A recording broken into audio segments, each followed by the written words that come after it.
Ladies and gentlemen, welcome back to Somos Mas, the official podcast of Somos Mas NM, and your source for the latest news and notes on New Mexico United and the New Mexico Runners. My name, of course, is Seth Bidoff. Joining me tonight as we have some almost late breaking news this evening. We're going to get in here. We're talking about the man, the myth, the legend, the guy who I couldn't be more appreciative of for helping move this past weekend, Earl Nieto. Earl, appreciate you being here. Appreciate you and Marlena and Maya coming down and helping me out this past weekend. Couldn't have moved without you guys. Do appreciate it. As you guys can see, I do have new digs. Looks very, very similar to my old digs. But new unit. The only difference of your new dig is you're up a flight of fucking stairs. Pretty, and I have carpet. So, yeah, very, very much the same. But new digs, new place. So hopefully the carpeting, actually, I don't mind the carpeting. Hopefully the carpeting helps with the sound a little bit. And we're still busy unpacking, lots of unpacking to do still. But it's here. It's been a weekend. We saw New Mexico United pick up another win over the weekend. And we got the late breaking story today from Jeff Reuter at The Athletic. The USL Board of Governors is expected to vote on Pro Rel next month. This is a rumor we've heard before. It's something that we've known has been talked about in the past. And if you haven't read this article over on The Athletic, go check this out. Big news from USL Championship. The article talks about USL looking at instituting promotion relegation with a potential shakeup coming next season in 2024 with the introduction of a third tier to the USL structure, adding it in somewhere in between USL Championship and League One, which has a reported $5 million entry fee to League One. And then Pro Rel potentially coming in 2025. Harry over in the chat, appreciate you being here. Anti-All-Star game, there you go. Thank you for that. Earl, let's get to this straight away. This is big news for the USL Championship. What do you think this means? Do you think that the Board of Governors actually votes on this? Do you think they approve it? Do we see promotion relegation coming to U.S. soccer? I would actually love if it did.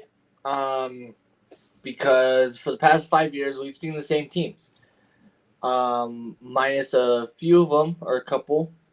RIP Reno and RIP OKC, right? Yep. OKC technically still on hiatus, but RIP to them too. Yeah. Austin Bold as well. Exactly. Yeah. So a few of them have folded shut. And that, if you're watching on Facebook, that, my friends, was Seth, who put the link to this breaking news story, I guess we want to call it. But yeah, so I'm 100% for it because, like I was getting to, we've seen the same teams year after year after year. Just recently, the USL threw us a curveball where now we see Eastern Conference teams. And then they threw us another curveball and said, hey, you're going to see every Eastern Conference team. Why not? So for us to be able to get a chance to see small teams like Forward Madison, see them get a chance to at least play in the championship without having to pay to play is essentially the way it works.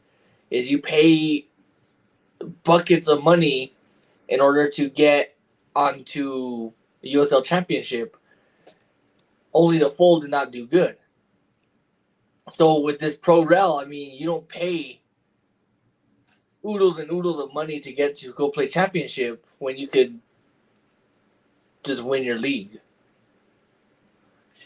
Yeah, I mean, it's still going to have the, obviously the entry fee for the franchises, which, is not going anywhere anytime soon, especially as USL continues to try to expand and fill out a third tier, a third professional tier, I should say, because that's going to be one of the keys here. You can't necessarily do it between just two tiers. I mean, you could, but it'd be kind of boring a little bit if you ask me.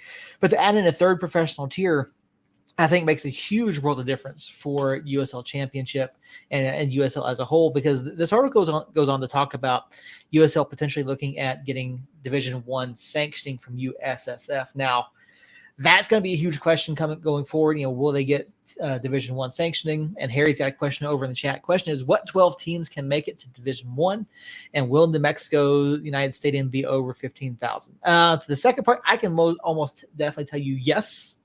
The club is, I believe, they are looking somewhere in the 15 to 20,000 range. Beyond that, I don't know. I think 15 is kind of like low end, or around about where they want to hit as an ideal. Because you look at what we do already over at the lab. We've crossed the 15,000 mark. I think somewhere 15, 20 is going to be in there. I think the club settles around like 17. But the thing about that, though, Harry, is if USSF is going to sanction another Division One league, they're going to have to give some sort of leeway on these requirements, because even if you look at the current championship clubs, you'd have to really look and see how many currently even have that possibility of holding 15,000. Family one, I don't think Phoenix can hit 15. Widener, I think, can hit 15. You look at some of the other larger stadiums, the clubs that play in places like football stadiums and things like that. Obviously, they could. But will they have the draw to continue to sustain that? So, yeah, exactly. They have to. They have to open that up. They really do. But yeah, it's gonna be really interesting to see what happens. And Earl, to your point, you talked about seeing different clubs, seeing opportunities possibly open up for clubs like Ford, Madison, maybe Richmond, maybe Austin, or somebody, Reno, or some of the others potentially make a comeback. Maybe Rochester, who just folded out of MLS Next Pro, maybe they make a comeback again. Anything is possible there, but I think this is USL's way forward here. This is how they start to compete, because you look at MLS. MLS is obviously going to do MLS things. They're already, I don't even know. People have been arguing, complaining about the rules as far as Inter Miami and what they're doing with their rosters, but I don't see MLS ever going this route. Even if they go through with the whole thing with Liga MX, I don't see them ever going to a pro rail format, and I think that would be a huge draw for USL if they get that in place. Yeah, that will definitely benefit the USL. And you said it right. Pro Rel does not benefit MLS, because MLS, what do they have? They have MLS Next. They don't have anything past that. They would have to develop an entire new league in order to have a Pro Rel, even with two of them. So for them to even explore a Pro Rel is just 100% out of the question. But it makes sense for USL, because they already have the three divisions as it is, where if they wanted to tap into the League One, they wanted to tap into League Two, they have that opportunity. Obviously, they're probably going to play the League One as if it's still like kind of the academy way, kind of the academy route. But 100%, Pro Rel benefits USL as a step forward, because now they can mimic top flight. They can mimic top flight leagues like Premier League, where they have three leagues there, and that's how they can base their tier system off. Their scoring system is, okay, the bottom four, you're relegated to the pits of nowhere. Yeah, if they are going to vote and ultimately decide to implement Pro Rel in USL, they're going to have to figure out a way to work the system. Now, I don't see it being exactly like what they do in England and in other countries, simply because of the fact that the league is that much smaller. If you go looking through this article more, there's a lot of good tidbits in here talking about, maybe 2024 is the year in which they evaluate which clubs would start in the championship, and yeah, it's a vastly interesting topic to discuss, and something we've talked about in the past. And there are some of the arguments against, well, does it differentiate the league? Does it hurt player development? Does it does it hurt clubs like San Diego or the new San Diego expansion, I should say, in MLS? How do you get do they look at it and go like, okay, do we maybe go, is this a safer play now, being in MLS rather than going to USL where you do have pro rel? But it's a vastly interesting conversation. It's one that's needed to be had. And in Mexico, in Liga MX, the clubs basically pay and stay up, even if they get relegated. So, we all know Liga MX is, corrupt. We know that they do things like that, but I think it's a huge step forward for USL. There was another mention in the article about changing the calendar. So before you carry on, you mentioned corrupt. Mm-hmm. You know what else is corrupt? What's corrupt? Rumpelstiltskin. Yeah. I'm assuming you've been watching Big Daddy. No. No? Oh. No. That, my friend, or my unpacked friend, is one of the secret words of the day. Okay. You have multiple secret words today. Yeah. There's two of them, actually. Yeah, one was just given to you, and one's been out there in the Megaverse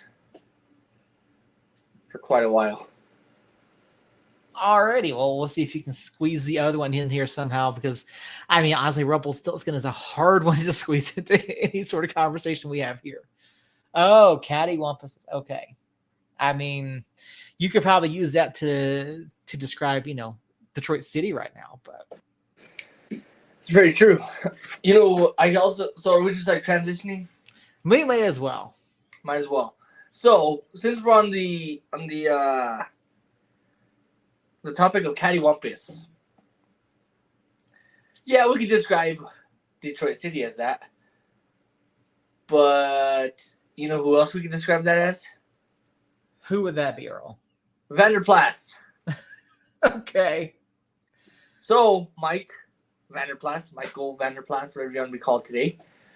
I'm not on Twitter, but I know you listen to the stupid thing. So, if you're listening, come on the show. It's your open challenge, open invite. What are you talking about, Earl? They don't watch the show. They don't listen to the show. Neither does Dave, or neither does Jacob. Okay. If we're going to go there, obviously Jacob not with us again this evening. We knew that he wouldn't be, due to him getting ready to go to the police academy. But, there's Earl with the open challenge to Vanderplas of Phoenix Rising fandom to come on the show and try to, I don't even know what the point is, but Saturday night, New Mexico United faced a very tough Detroit City FC team. We talked about Detroit last week. They have a very tough defense. Steinwasser, one of the best goalkeepers in the league. Detroit just hasn't figured it out offensively. And you can see a lot of that here in this match as well. Early on, New Mexico United went off the bar twice in the first half. Daniel Bruce with one there. And really, New Mexico came out and were firing on all cylinders in the first half Saturday evening. And it really looked like United, had what was going to have their way with Detroit City.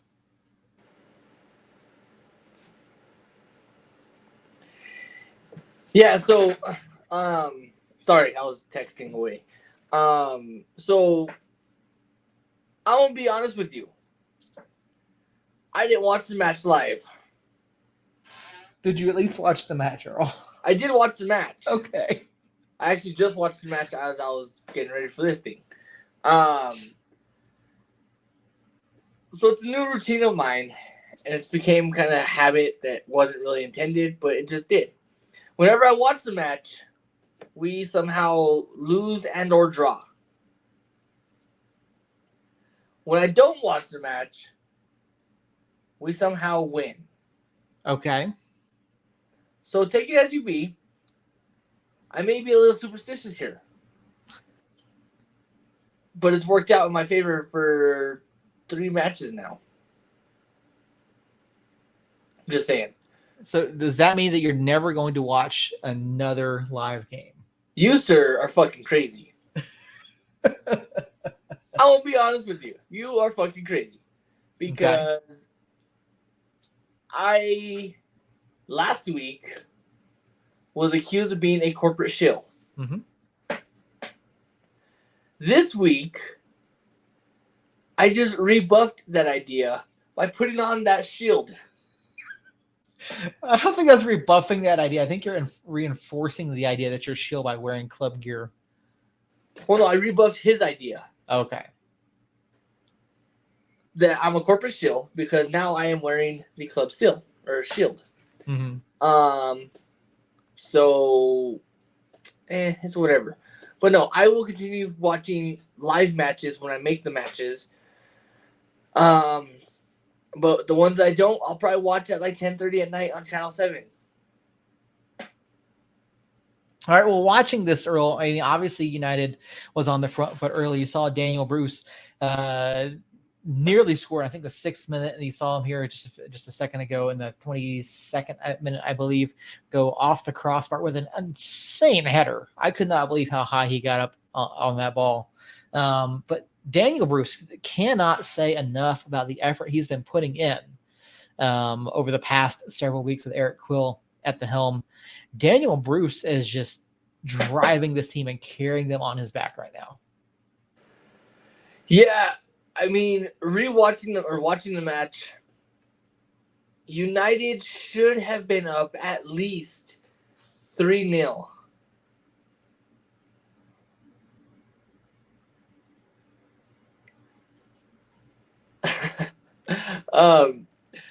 United should have been up 3-0. And Harry, to your comment, if you think that the club bought this here polo shirt for me, please talk to my fiance Marlena, because maybe we'll get $45 back. No, the club did not buy me this shirt. I actually bought the shirt for work. And podcast nights are usually my rush nights to get home and watch the match and take a couple notes and get going. So that's why I'm usually still in work gear by the time I hop on this crazy show. Yeah, you mentioned that United should have been up, probably 3 goals early on. Yeah, I mean, you really don't get better opportunities than what Daniel Bruce had. Basically an open net for the header. Essentially an open net, but great defensive effort by Steinwasser and the Detroit City defense there to keep Brucey out of the goal. I mean, Detroit showed why they're one of the best defensive teams in the league. Steinwasser stood on his head Saturday night. I mean, all credit to him. One of the best keepers last year in their inaugural season with the league, and again this year, they're struggling mightily at the offensive end. And you did see them come alive a bit here in the second half. And they were just finding space. They were just finding some spaces there in between our defenders. And, Alex Habakis with a great kick save there. And it looked to me like the guys were, and I don't know what the issue was. But I mean, Detroit really turned it on in the second half. But there was enough there for United to keep them out. And again, Alex Tambakis with another fantastic night, 2 clean sheets in a row for Alex. So happy to see that for him. That's something that has been of some concern here this season. There haven't been enough clean sheets. So looking at that game, what was the difference for you between the first and the second half? The first half, there really wasn't much of a difference first and second half. We fought the entire match. It just wasn't going our way. The good thing this season versus last season is when those don't go our way last season, we're hanging our head and we're just calling it in. We're not trying for that goal. We're not trying for the 1-0 win or anything like that. This season, with Eric Quillen taking over, there's a fight, as you can see, in the 83rd minute. There's still a hunger to win a match in 83 minutes after not making about 1.5 billion goals. Yeah, now I want to run this back. I want to run this flip back just a little bit here. I mean, Armando Moreno. I was on ESPN Radio 117 The Team this afternoon because I am a company man. Talking about talking about Armando Moreno and just the season that he's having. And I know Jacob put out a thread over on Twitter over the weekend. I mean, Armando Moreno has been phenomenal this season. He really has. He is playing with a lot more confidence than what we've seen. I mean, early on the season, and then what we saw after he came back from the injury last year. So, I mean, he's been creative. He's been dynamic. And you saw on the goal here, you know, he gets the hockey assist. Fantastic vision by him, and perfect weight on the ball to get to Brucey. And then, I mean, again, Daniel Bruce. What can you say? But you know, Armando Moreno has really stepped up, and he's kind of filling that role that we would see Bees or Nava, or what you would like to see from Sergio Rivas, creating out of the midfield. And that's something that we talked about a lot early on, saying this is what United needs to do. Who do we have that can fill that role? And Armando's been incredible. Can't say enough about the effort that he's put in. Yeah, and unfortunately, and this is nothing against Zach Prince, it's nothing against Zach Prince, but Armando Moreno under Zach Prince wasn't 100% tapped in. He was a shell of what he was 2 years ago when he first came in, and now we are seeing the Armando Moreno that we saw at Chicago Fire, where he was good, and he was doing everything he was doing now over there. Mm-hmm. So the Armando Moreno under Coach Quill is a reinvigorated Armando, because for whatever reason a fire got lit under his ass that now he needs to show up. And it might have been what Coach Quill said when he first started. There are some people in the starting lineup that you probably won't see anymore. And there are some that are sitting on the bench that you probably will see a lot more of. So just getting told that, I mean, think of it as any business. You're getting told if you don't perform, next guy up. That's exactly what this is. Next guy up. Armando's not ready to lose that next guy spot, so he's fighting for that spot. So you said it's nothing against Zach. Now I look at this, and I look at how he's being used under Coach Quill and how he was used under Zach Prince. Zach would always play him out wide as a forward, and he kind of limited him into what he could do offensively. Limited him to what he could do creatively. You look at what Coach Quill has him doing. They've got him playing underneath, more of a midfield role, not necessarily stuck out on the wing. He's not playing that 9 or 10, which is really not his best role.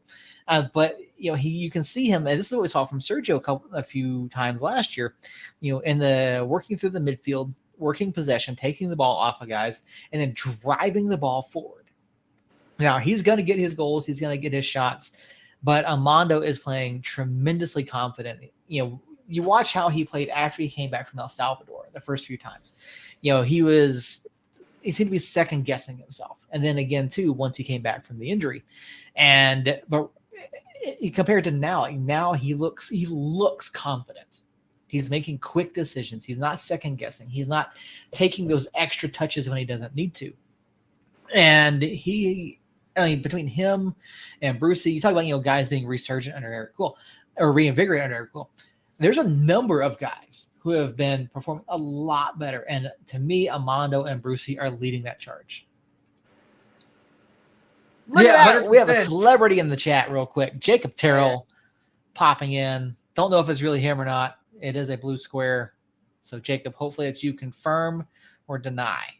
Blink twice.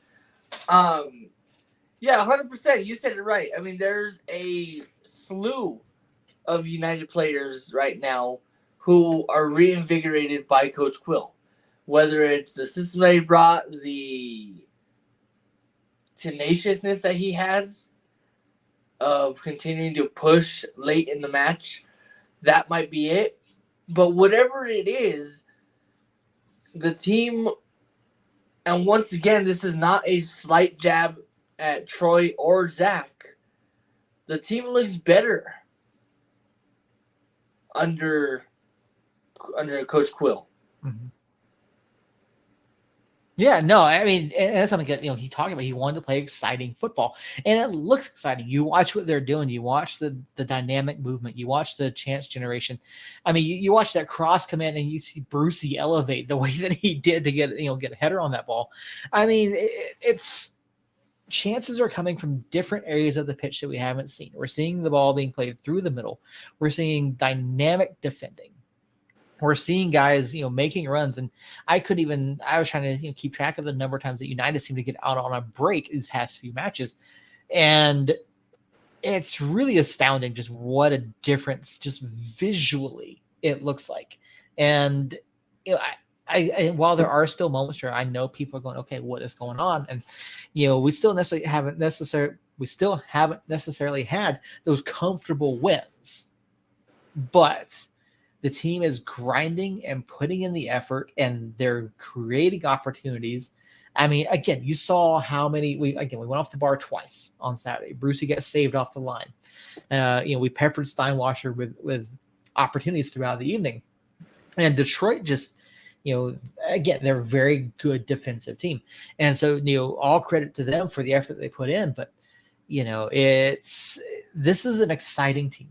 I think there's a lot more left to give as well. And you look at what's happened so far, and the first couple of matches weren't necessarily great, but there's a transition period. And we've had 6 matches in 21 days basically since Eric Quill got here, and we've now won 3 of 4, picked up 13 out of 15 possible points in our last 4 matches, and we're back above the playoff line.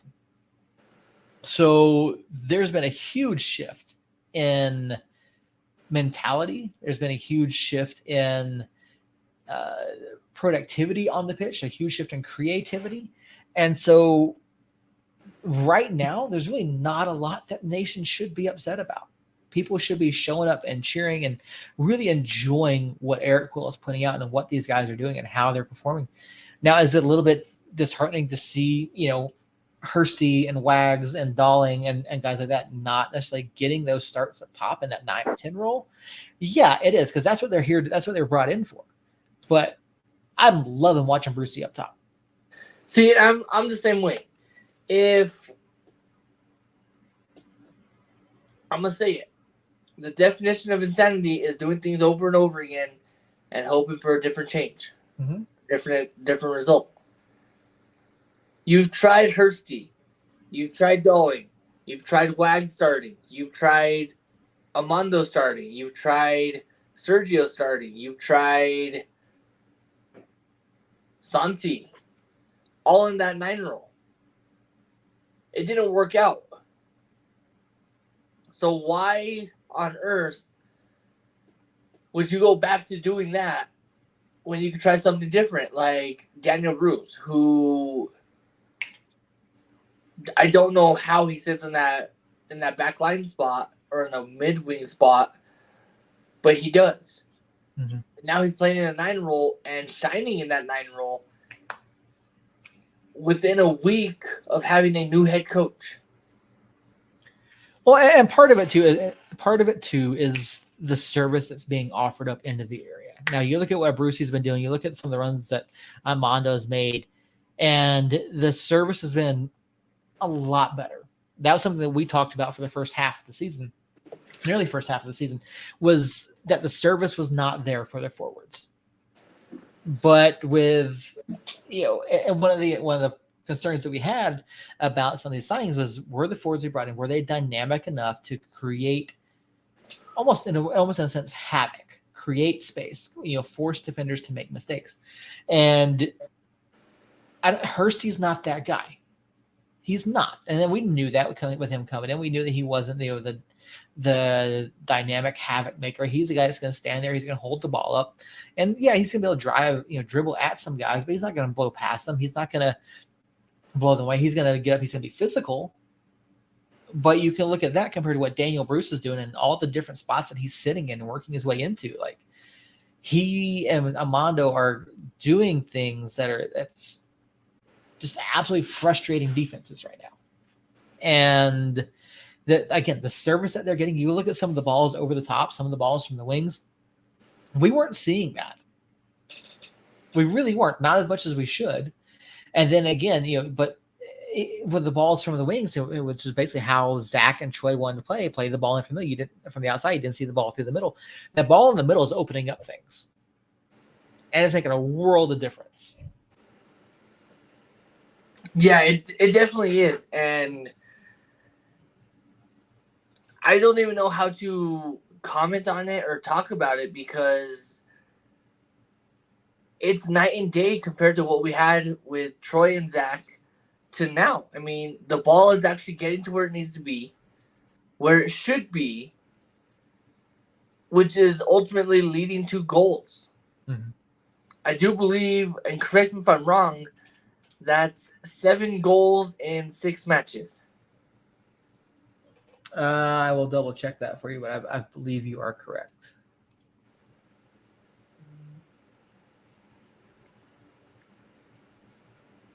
So, I mean, that's 6 in our last 4. So, and then lost to Phoenix. So, it's 7 goals in 5 matches.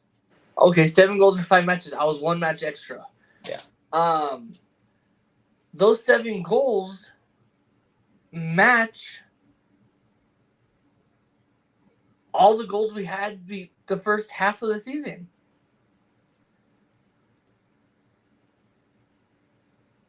I'm going to fact check that one because I don't think that is correct, but I'll check it. It's pretty dang close if it's not. So we're sitting on 27 now. So Eric's first game was RGV. We've had 9 goals in 6 matches.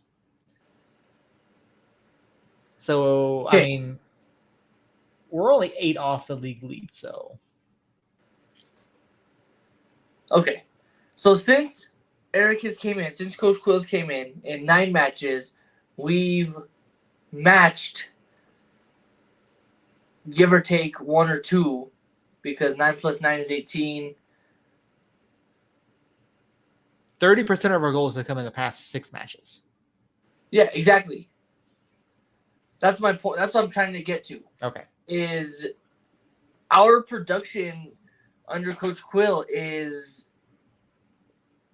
far more efficient than what we've seen before. Mm-hmm. And it's nice.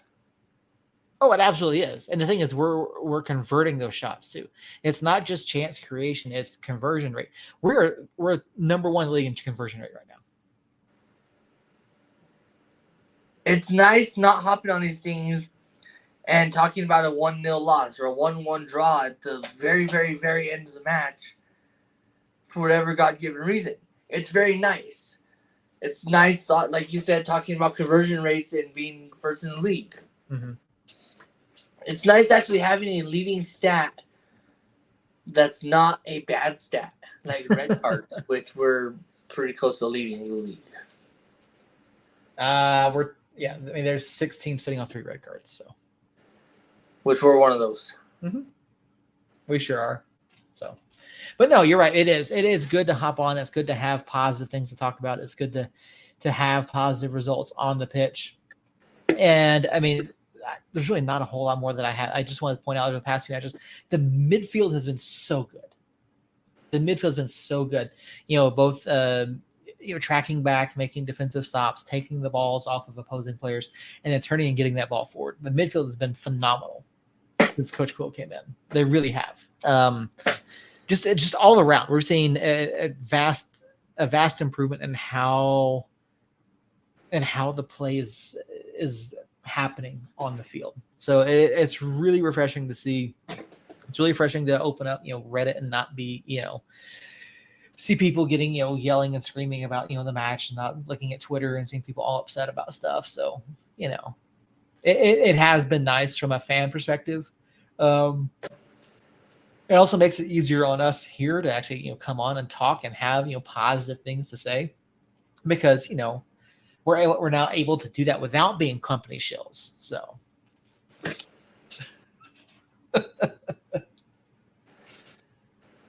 There's a reason why it's on my left chest, mm-hmm. right above my heart. because I sold my soul to them. If you didn't know that. Oh, so they did buy you out there. Yeah, but all it took was a couple jerseys that I had to pay for. That you had to pay for. Okay. And an entire first season of tickets that I had to pay for. And a divorce that I had to pay for. So for them to say that I'm a corporate sellout, I don't know what the fuck you're talking about, because I've had to pay for everything I've been through the past fucking 3 years. Fun fact, I've only paid for tickets to, I think, 4 or 5 matches in 5 years. Yeah, fun fact, this is my 3rd match that I'm paying for tickets. Only because I am now a family man.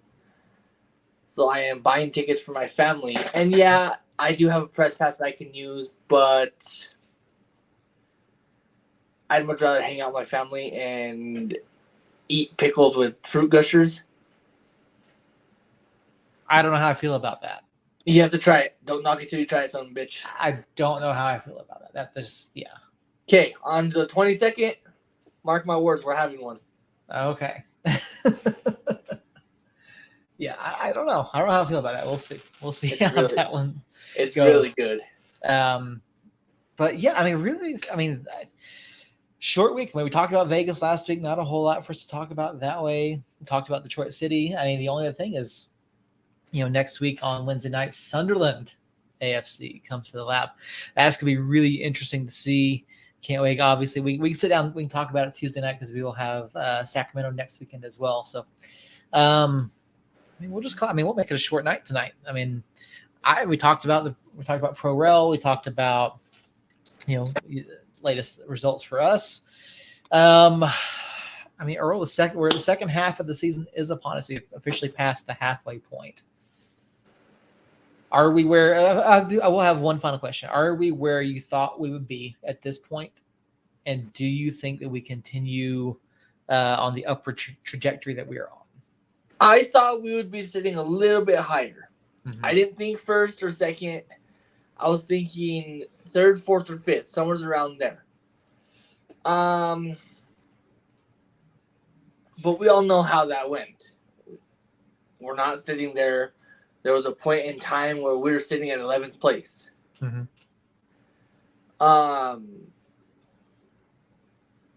So, I mean, are we sitting where we wanted to? No. But if the season were to end right now, we're looking at a playoff spot. Yeah. Granted, we are traveling to El Paso. If it were to end today. But guess what? It's not ending today. And we still have 15 more weeks to go. Mm-hmm. That's a lot of football to still be played. Yeah.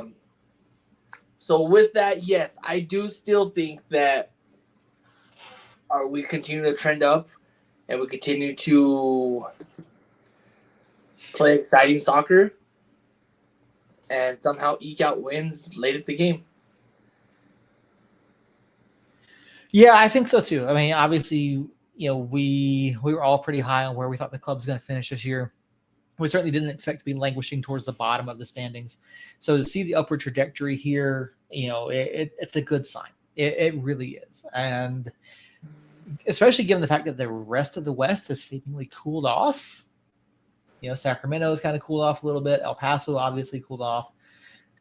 San Antonio, I think I would say that San Antonio is kind of picking up steam, watching their matches and seeing where the results are at.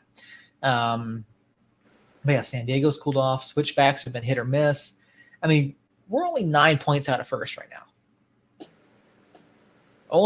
I saw something earlier talk about, a separation in the West. I mean, you have 9 points from first to eighth.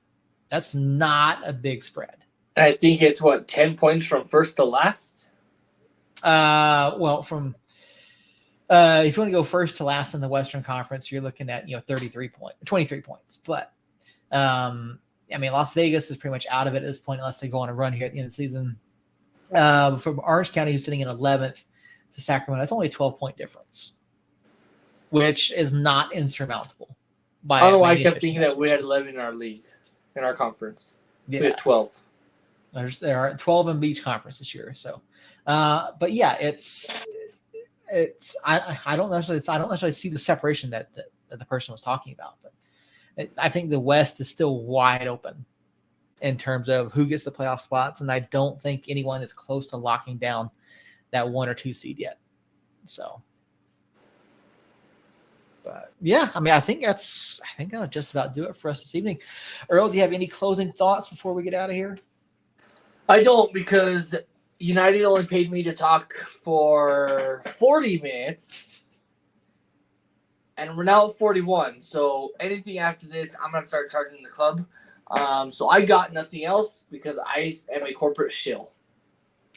All right, there you go, folks. Short show from Earl and myself this evening. We talked about New Mexico United beating Detroit City over the weekend. We very lightly touched on Sunderland next week, which is going to be a whole lot of fun. We'll talk about that Tuesday night next week. Thank you to everybody who popped in the chat this evening. Jacob, Marlena, Harry. Did I see Robert? I don't think I did. Oh, Robert did pop in. I did see Robert in there at one point. So thank you guys all for hopping into the chat this evening. We do appreciate each and every one of you. Wait, what did Robert say? I didn't even see his comments. Robert had one comment early on. Oh, that's it. Okay. Apparently Team Earl is back, so we still have not seen Jerry. We have not seen Jerry at all. I don't expect we will. Well, I saw him on Facebook with Sombrero Man, so I know he's alive. Okay. I mean, as long as Jerry's alive, that's okay. So, but yeah, guys, thank you so much for watching, for listening. We will be back Tuesday night, 9:00 Mountain Time. YouTube, Facebook, Twitter. We appreciate each and every one of you. And until next time, Somos Unidos.